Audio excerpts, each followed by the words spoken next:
Ако на интернет пребарувач од Google го напишете зборот идиот, ќе добиете цела низа на фотографии од актуелниот американски председател Доналд Трамп. Ова е кампањата против него која почна минатата недела во пресрет на неговата посета на Велика Британија.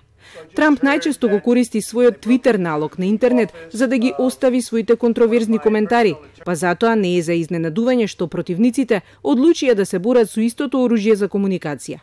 Па така, Google е бомбардиран од зборот идиот, со секој настан поврзан со американскиот председател.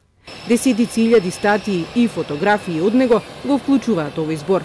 Фактот дека кампањата ја забележаа и медиумите само ќе го засили незиното влијание и ќе ја продолжи поврзаноста со зборот идиот и Доналд Трамп.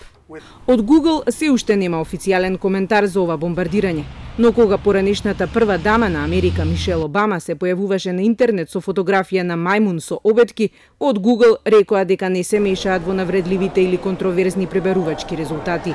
Наместо тоа, од компанијата се обидоа да објаснат преку реклами кои се појавуваат на корисниците за релевантните термини за пребарувањето. Рангот на одреден сајт во пребарувачките резултати на Google силно зависи од компјутерските алгоритми кои употребуваат илјадници фактори да ја пресметаат релевантноста на страницата во пребарувањето. Понекогаш суптилностите на јазикот предизвикуваат појавување на аномалии кои не можат да бидат предвидени. Дали сепак ќе реагираат и ќе ги променат алгоритмите или ќе се водат од правото за слобода на говор, следува да видиме. Сепак, треба да се знае дека се што е објавено на интернет треба да се земе со резерва и да се провери неколку пати.